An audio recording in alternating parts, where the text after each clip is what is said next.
Good day. We are looking at the wacky world of polarity and bonding, and this means we come back to one of the first things we hit in chapter 12, the values of electronegativities. So now you have to go back and remember to figure out the bond polarity. We have to look at the electronegativity differences between the two atoms involved in a bond. And you will simply always look at only two atoms at a time to look at. So if you have a molecule that has tons of atoms in it, you're only going to worry about two atoms that are bonded together to see what its bond polarity is. So if you remember, from 0 to 0.2 for a difference is considered to be non-polar covalent. A lot of times that's just called a covalent bond. If it's 0.3 to 1.6, we consider it to be polar covalent. The electrons are shared but unequally. And if it's 1.7 or greater, then it's an ionic bond.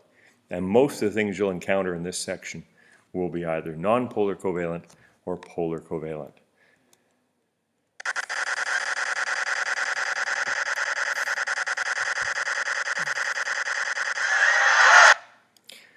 This is probably one of the toughest things in the bonding section because you have to be able to think in 3 dimensions, and that's why we want to do a lab where we actually have you build these things and point out where the dipoles are.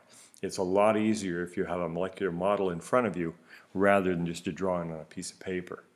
And so it's hoped that if you do enough practice with the models, then you'll be able to go back to that in your mind when you're asked questions and having to draw these things out.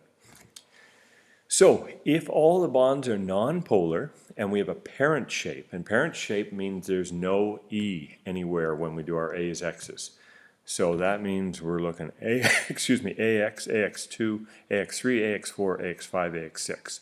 So it's got to be that.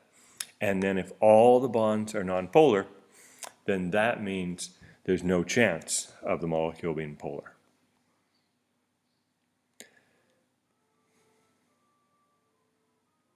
Where it gets trickier is if some of the bonds are polar, the molecule still may be nonpolar if the dipoles cancel out. But in this case, all the atoms bond to the central atom must be the same, having the same electronegativities. So we can end up with these polar bonds, and we'd have these dipoles sticking out from the central atom.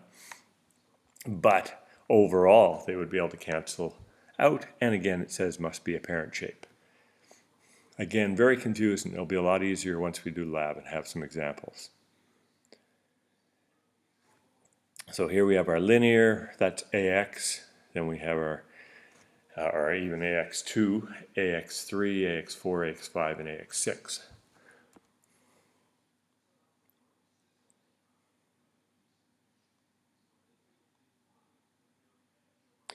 Now, if we have polar bonds, and the shape does not allow those polar bonds to oppose each other and cancel out, then the molecule will be polar. And that typically happens if we have different atoms bonded to a central atom. And if it's not a parent shape, then we're going to have a lone pair left somewhere, or at least one lone pair. And so we expect a polar molecule.